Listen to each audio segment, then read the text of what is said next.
Our fifth exercise is the neck stretch in 7 positions.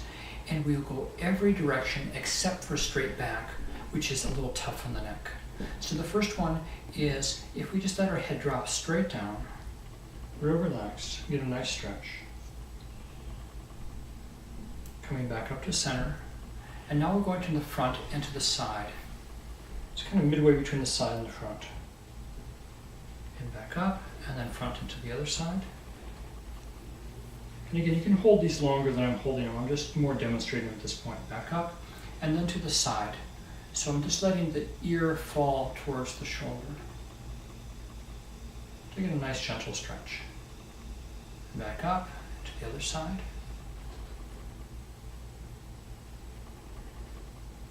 And back up, and now back into the side. And back into the other side. Again, we do not go straight back. The next one is from a Qigong, number 6. It's called a Holding the Heavens. So we're just going to go ahead and drop our arms here, inhale up, interlace our fingers, and stretch, and then exhale down. Inhaling up, interlacing, stretching, holding the breath, and exhale down. I'll just do one more of those. Inhale, stretch, and exhale down. Then we have opening the bow. It's like this hand will be like the bow, and this other hand pulls back the string. And then we watch our finger as we exhale and bring it right to the heart. Switching sides now. And this finger becomes the bow, pulling back the string on the inhale. Exhaling, watching the finger. Inhaling and exhaling. Notice the finger is straight up in the air, and that gives you more of a stretch. Very good. And from here we do arm wrap around. This is half of a yoga move. We just put our arms one elbow on top of the other, inhaling up and exhaling down. Now if this is too much to do, if it's just not enough stretch to do it, the other alternative to doing this is to simply put one elbow on top of the other and stretch this way.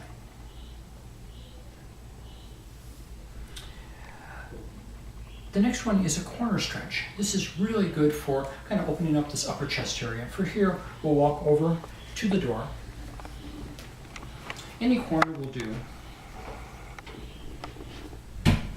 And we'll be in 3 positions. The first position will be the hands even with the shoulders. The second position, the upper arms are parallel with the floor. And the third position, the arms are straight but slightly out. And I'll demonstrate this in the corner now. Here's our first position. And we just very slowly go forward till we feel a nice gentle stretch and then stop and rest. Hold as long as we wish. Come back out. Here's our second position. Slowly in and hold. Notice I'm looking straight ahead. I'm not looking down. And come back out. And you may find it's more comfortable if you step forward very slightly, especially as you go into the second and third position. And here's our third position. Arms are straight ahead. And just a nice relaxed stretch. I'm not pushing, I'm just relaxing into it. Looking again straight ahead. And back out. And we'll walk back over here to the mat. And I believe we're ready to do one more standing up, but this one is done standing up initially and then down on the floor. So that the standing up version of this is to have your legs apart a little bit. Clasp the wrist of the opposite hand. So we're moving, in this case, my right arm is moving towards my left foot. And I'm going to let my head drop and make small circles as I'm pulling the wrist down towards the foot. What this does is stretches that whole area along the whole side of my spine.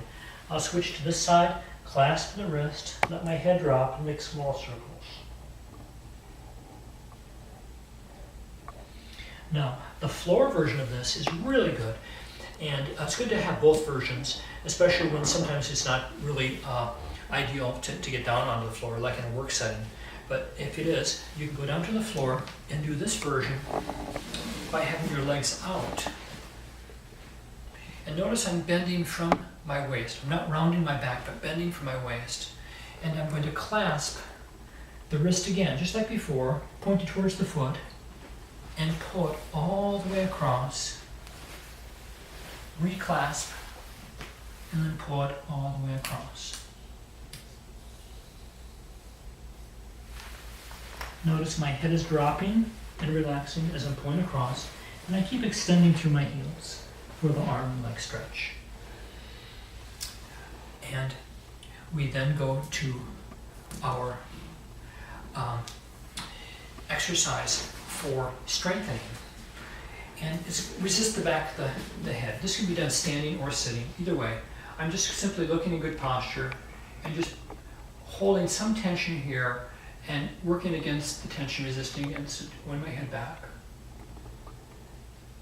Like this.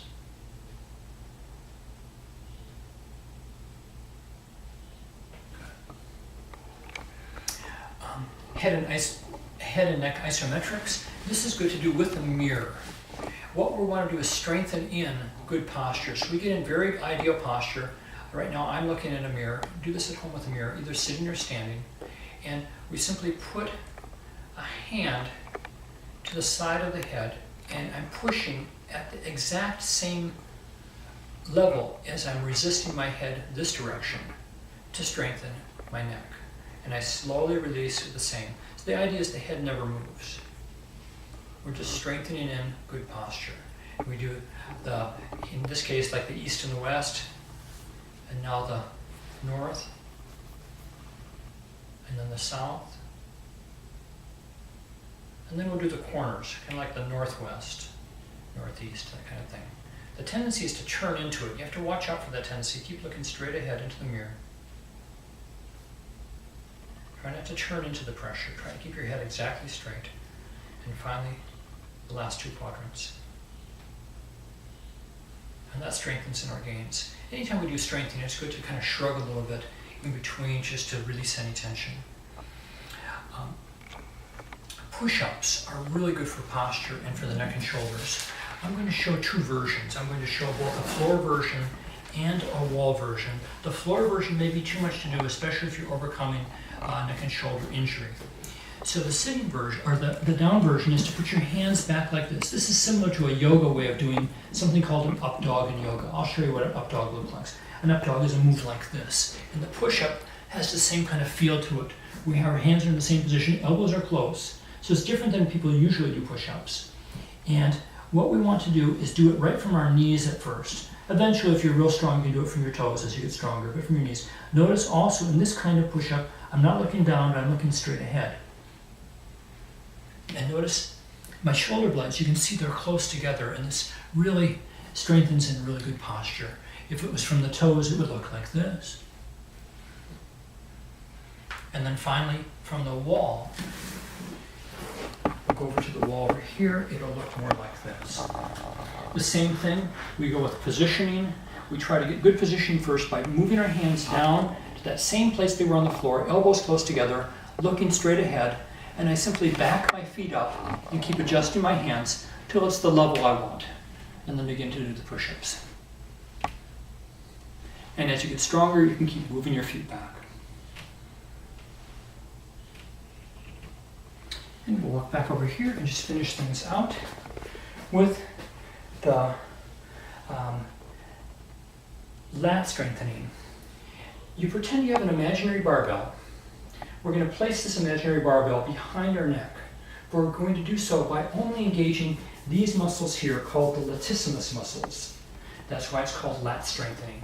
So I put my imaginary barbell up and I only isolate these areas here and completely relax these areas here. As I isolate it, I pull the imaginary barbell down, relax back up, isolate those muscles, and pull it back down. And the reason we do this with an imaginary barbell is because we want to learn how to relax this area where your tension is, at the same time strengthening this area, which helps to pull the shoulders back for my more ideal posture.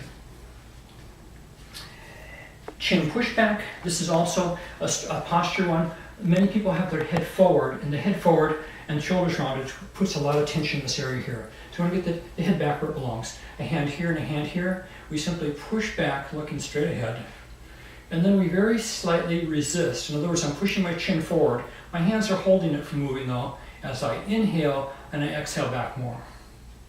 From this new position, push forward, exhale back more, and back more, to get it back all the way. And the last two we're doing, shoulder blade stretch rotation. This can be done more easily in a chair, but I'll just show you here for now. We just simply fold our elbows here, drop our head. We're making kind of a rotational move here. This really stretches out those areas around the shoulder blade. So I'm kind of making a circular motion. Good. And arms up and over stretch. This is in our exercise sheet, is number 11. It looks like I skipped one. This is one where we take our hands here, we inhale, and exhale, we pull our shoulder blades together by putting our hands down further and our arms closer together. Inhale, kind of point apart a little bit. So they're interlaced, they can't actually come apart. And exhale, notice how my shoulder blades are getting closer and closer. Inhale, pulling, exhale, even closer yet. Do that a few times. Then finally take a last inhale, and as you exhale, your arms are going to go forward and your head is dropping. This is a wonderful stretch. It stretches the hamstrings too, and the back, as well as the neck and shoulders. To come out of it, be sure to bend your knees and do a bit of a cable. In other words, tighten the pelvic floor to protect your low back. Come up slowly. One more time, bring the hands way down, shoulder blades way together, and then relax and shrug to take away the tension. And the last one finally, we can do this from a sitting position on the floor, but I'm going to show you a version that you can do on a chair or even in your car as you're driving. It's called camel ride. The reason it's called camel ride is it kind of looks like, if you did it on the floor, it would look like somebody would be riding a camel like this, kind of like that. But we're going to do it as if you're in an office chair. Here you could be here, inhale, exhale, inhaling forward, exhale, let your chin drop, inhale and exhale. Or do this when you're driving, as long as of course there's not too much traffic. Here's your steering wheel, inhale, look up, exhale, let your chin drop. Keep looking forward at the road, of course. Inhale, shoulders back, shoulder blades together, exhale. This really flexes the spine, help keep you awake on longer car rides as well.